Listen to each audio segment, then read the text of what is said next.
What is going on, everyone? My name is Andy. Welcome back to another FPL video. Today we're talking about captains ahead of Game Week 17. Before we jump into that, I should say Happy New Year. Welcome to 2021. Hopefully it's a better year than last year. Spoiler alert though, I am recording this on New Year's Eve. So if there's any news in between when I'm recording it to when this releases, obviously take that into account when making your captaincy decisions.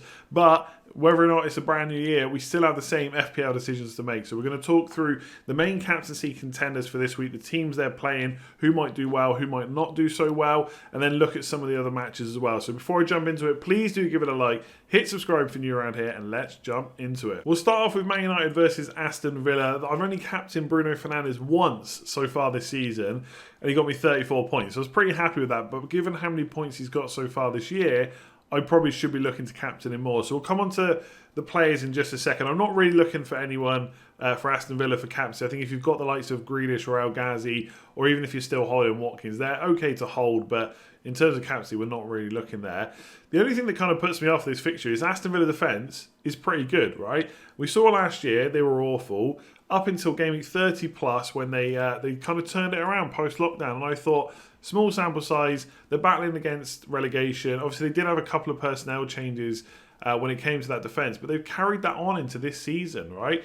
1.07 expected goals conceded per game is brilliant, right? Especially for a team like Aston Villa. There's no disrespect, but you wouldn't necessarily expect them to be that good defensively. And that's improved over the last 4 to 6 matches they've played as well. Shots conceded in the box, very low indeed. Now, we know that Villa have had some pretty good fixtures. That's why a lot of us held Martinez, even though he blanked against Newcastle because the game got called off.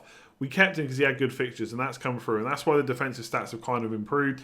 Although in the last 4 they have played against Chelsea as well, so that's worth bearing in mind. And the numbers are still extremely low.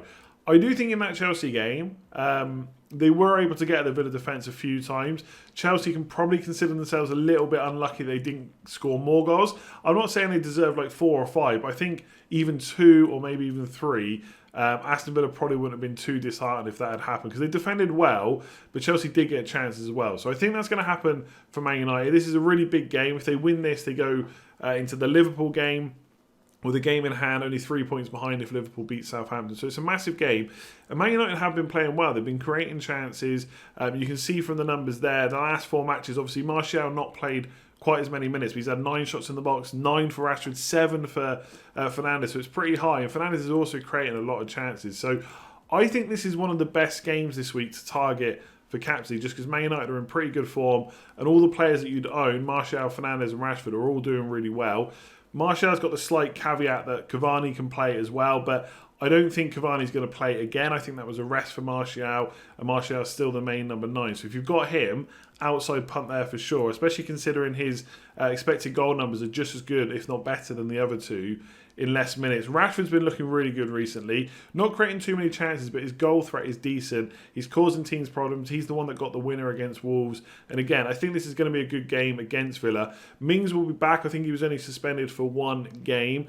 And I don't think Villa are going to leave too much space in behind, but we're going to be able to get through that defence at times. So I don't think it's going to be a case of being able to counter-attack them necessarily, but Bruno Fernandes, depending on who plays, is going to be more forward than usual, right? Sometimes when he plays with Pogba, we see Pogba kind of drive forward and then Fernandes sits back. I don't know if Pogba's going to play in this one. I think the fact that McTominay and Fred didn't play as a 2 the last game, I think they'll be back in for this one. I think Wolves were more likely to sit off. I don't think Villa will do that as much. I think Villa will go on the attack, which is going to help Man United, but I think Fred and McTominay will be deployed as kind of the double pivot, which is just going to allow Fernandes to keep going forward and forward. So I think this is a really good game for Fernandes.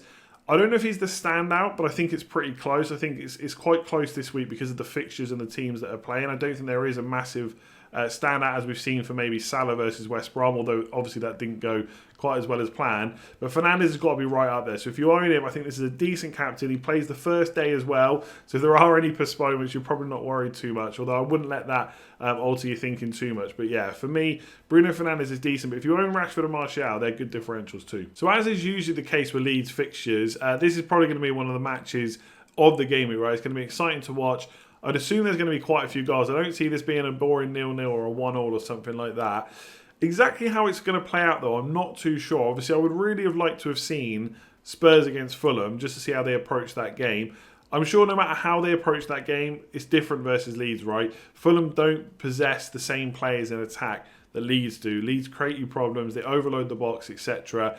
And I'm sure Spurs are going to sit back as much as they can, let the other team have possession, and when they win the ball back, they're going to look to counter. And that's probably what we're going to see. We might see an approach where they go on the attack, but I don't think they will, just because Leeds can be so devastating, and quickly you can be 1 or 2 goals behind. So I think we're going to see the normal Spurs play, the normal Jose Mourinho play, sit deep, let the opposition have the ball, win it back and try and counter. And Leeds do get back quickly when they lose the ball, but the fact that they're not playing West Brom now, they're playing Son and Kane, that could really hurt them. So I do think it's a good match for Spurs. I also think it's a good match if you've got Leeds attackers. I just don't think I'll be captaining them, just because Spurs defence is a lot better than some of the defences they've faced so far, especially West Brom. But you look at the numbers, expected goals conceded for the season so far, 1.73, that's really bad. And it's got worse over the last 4 to 6 matches. And you could say that's because they've been playing tricky games, like Man United, for example. Spurs isn't that much easier, right? In terms of the players to go for, like I said, I wouldn't be looking to captain Leeds players. I'd just be happy to own them. Kane or Son. Now, when I first think about how the game might play out, right, we're all expecting it to be counter-attacking. Kane's going to be playing in that kind of number 10 position. Spurs win the ball back. They get it to Kane. Bam. Who's he looking for? Son on the last man, on the shoulder of the last man, looking to get through on goal, right? A bit like maybe how Southampton happened, right? Southampton playing that high line, space in behind, so Son was the man. I thought that about Man United as well, right? And it was McTominay that drove forward rather than Rashford being on the end of every single ball. So we kind of thought that Rashford would be on the last man, waiting for the ball over the top, whatever it might be, through ball, etc., and getting through on goal. And it didn't really work out like that. They left space. Leeds left a lot of space, and they were able to play through the Man United. But it wasn't really balls over the top or balls through to Rashford. It was kind of straight through the middle. So McTominay, obviously Fernandes got forward as well. So I'm not saying that makes Son a bad option. I just don't think it completely takes Kane out of the equation as well. Not been a penalty at Spurs for a while. And to be honest, I did think Man United would have enough kind of speed and attack to get or trickery and speed and attack to get a penalty, and they did. I would not be surprised if Spurs get a penalty in this one. So I like Kane and Son. I think if you've got both, it's a tricky decision. I'd probably lean slightly towards Kane, but not by much. You can see he's had more shots in the box over the last 4 matches, and that's pretty much been a staple for the whole season. Although chances created, Son is right up there now as well. But I think Kane would be just ahead for me. But if you've got one or the other, arguably this is probably the best fixture, because we know Spurs are good on the counter. We know Leeds are going to leave space in behind. And they have let a lot of goals in this season. So I'm kind of favouring this fixture slightly over Fernandes versus Villa.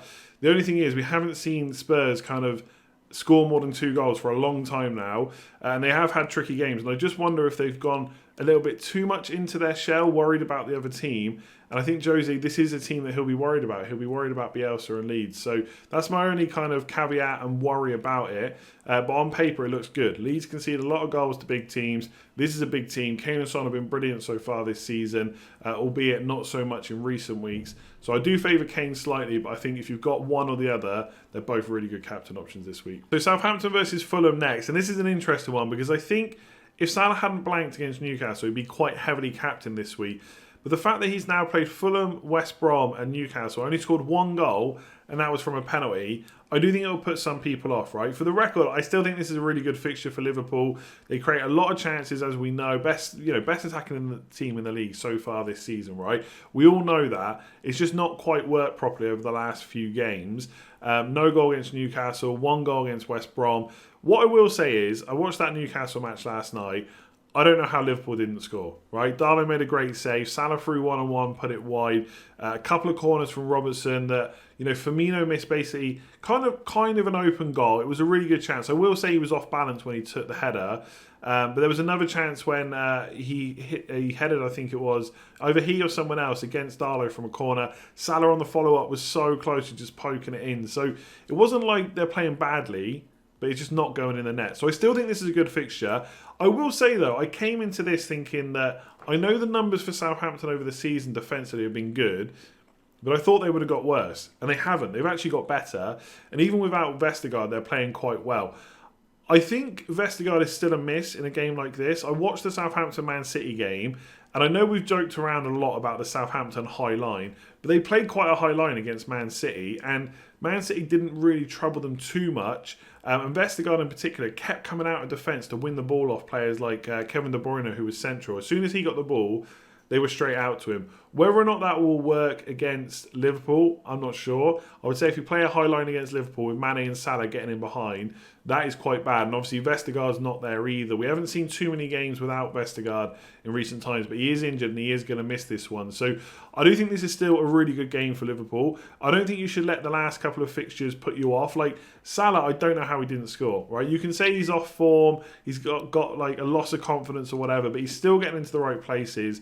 And on another day, I don't think you could have begrudged Salah scoring 2 goals against Newcastle, right? I think he got that many good chances. So this is still a good matchup, but Southampton's defence has been decent. In a game week where Villa's defence is also quite good, but Fernandes keeps getting the points, and Spurs are playing against a Leeds team that always give you chances, there is maybe a reason not to go for Salah or Mane or Firmino this week. I will quickly add in, because I've got the numbers on the screen, Firmino's doing really well at the moment. 11 shots in the box is the same as Mane and more than Salah over the last 4. And his expected goal involvement when you take out penalties is higher than both of them as well. And he does seem to tend to do this over December. So if you've got him, it could be a nice punt. Although I realise most people will have Salah or Mane instead. So I do think, right, if you haven't got Spurs players, or maybe you don't want to captain Fernandes for whatever reason, Liverpool's still the next best spot, I think, to go for captaincy. And I think even with Southampton having good defensive numbers, they're going to struggle against Liverpool. And if they do continue to play a high line, which I do think they did against Man City in particular, and they might do that to try and win the ball back quickly. We know they like to press from the front, but Hasenhüttl has kind of said they've been getting tired, maybe playing too many matches. Che Adams might need a rest.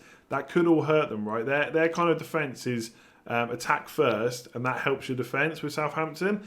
And I do think they could struggle with all the games that they've had against Liverpool. And if Thiago plays, right, he is back. I don't know if he's going to start because he didn't sound like he was fit enough. But if he comes on and gets some minutes, that's just going to help them even more, Liverpool. So really good game for Liverpool. Don't let what's happened with Salah and stuff put you off. Salah and Mane still great options, and Firmino still a differential as well. So we'll touch on some other games. Everton versus West Ham. Antonio's fit now. Who knows what damage he could do against Everton. A massive outside punt there. Everton in particular had a rest as well. Calvert-Lewin hasn't scored for a while. This could be a good game to get back into goal-scoring form. Wouldn't necessarily put it past him to do that, but I just don't think he's been explosive enough as a captain option throughout this season. Obviously, he did well against, I think it was West Brom and Fulham, but West Ham aren't that bad in defence. So I think Calvert-Lewin's okay, but I wouldn't captain him. Elsewhere, there's not really too many other options. Like Arsenal versus West Brom, Aubameyang is back now, and the West Brom defence is still bad. So he's a massive, massive outside punt. But again, I'm still not convinced enough of Arsenal to start worrying about them as captaincy options. But there's a massive punt, Aubameyang for sure. Chelsea versus Man City. We don't know for sure it's going to go on, but I think it will. But I think both defences are so good. I wouldn't bet on too many goals in this one. A 1-1, a 2-1 to either side I could see happening. No one's going to be captaining Werner in this. De Bruyne does step up sometimes for big matches, but again, against Chelsea it's going to be difficult, so I wouldn't go there. I think really the only standout captain or maybe proper captain option I've not spoken about, who maybe deserved their own kind of match summary, is Leicester versus Newcastle. I think Newcastle was interesting. I expected them to really sit deep against Liverpool, do what Sam Allardyce did, play like a 6-4-0. But they didn't. They kind of played a bit, and they did cause Liverpool some problems. So if they try and do that against Leicester, I think Jamie Vardy spacing behind, as well as basically being rested as well. He only played like 20 odd minutes against Crystal Palace. That's going to be a good game for him. So if you've got Vardy, I'd be very happy to own him, and yeah, potentially an outside captain choice if you want a little bit of a differential. But I think realistically, it's Man United, Spurs, and Liverpool are the top 3 teams to target, as they will be most weeks. But this week in particular, I wouldn't be looking at Chelsea City, and I think Jamie Vardy is the only real option outside of that. There we go. That's the first captaincy video of 2021. If you've enjoyed it, please do give it a like, hit that subscribe button as well, and let me know in the comments below, who are you captaining this week? Are you playing safe, going with Fernandes, one of the first games of the game week? Are you going Spurs, Salah, Mane, whoever it might be? Let me know below. Quick shout out as well, if you've not already looked at Patreon, there is a link in the description below if you want to support me and Let's Talk FPL even further, help it grow and grow and grow. Link in the description. There's Slack access to get on the Let's Talk FPL community, WhatsApp access depending on what tier you sign up to, early team reveals, and all that good stuff. So click that link in the description below to check it out. Everyone that signs up goes up on the Legends wall, so I'll quickly show everyone that has already signed up and supported the channel. Much appreciated to all of you. Like I said on the previous videos, we're up to 5 walls now. There's so many people signed up. So thank you very much to all of you, and for everyone that supported the channel by liking, subscribing, commenting, and all that good stuff. I'll be back at 3 PM today for a deadline stream ahead of Game Week 17. And then we are looking ahead to Game Week 18. Free hits, non-free hits. Lots to talk about, lots of reasons to keep watching the channel. Thanks very much for all your support, and I'll catch you later on today.